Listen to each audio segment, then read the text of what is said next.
When the little girl dog doesn't understand the game, she quits playing. I'm an old dog, so for me, but I found myself sitting in a broad, spacious hallway. There's plenty of room for people to go by. I forget why I was just sitting there. I was next to a door, and somebody opened a closet. They had to get something. I think Madam Yes was looking for like a duvet or something like that. And she left the door open, and I was just sitting there, and the little girl dog, the wiry-haired little tiny guinea pig-esque girl dog came walking up.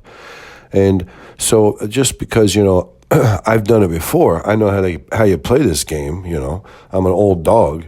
I let my tail kind of bat against the closet. The little girl didn't kind of get it, and then I let my little piece of my tail slip underneath the door. The door was kind of sticking out in the hallway, and the little girl caught it with her eye, and she kind of went towards, the opposite side of the door that I was on, and she kind of tried to bat at my tail. And so for a little while, I would, tease the girl with my tail and entice the little girl, and I played with the little girl. I would let my tail go underneath the door and then come back, and the little girl would try to get it, and she even started to bark, and I got a little tired sitting there, so I kind of laid down. And when I did, I put my tail in a kind of a different position, and it kind of flapped against the door more than go underneath the door.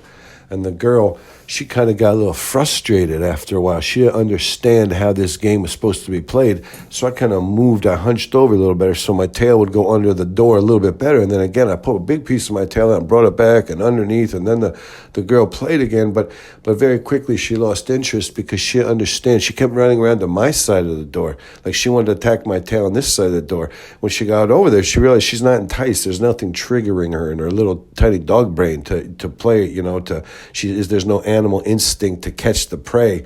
There's that prey going in and out or going back and forth. When you come around, it's just a big dog tail. You can't use your imagination. So she'd look at the tail, she'd be like, whatever. And then she'd go back around the opposite side, and then she'd kind of run after the tail, and I'd flick it in and out a little bit, and she'd get a little excited. But pretty quickly, she lost interest, and she came back and forth a couple of times, but like the third time, she just went out into the big parlor room. She just kept going way down the hall and took a left. I could hear her little paws on the wooden floors, and she said, I quit, She didn't understand how the game's played, so she just quit.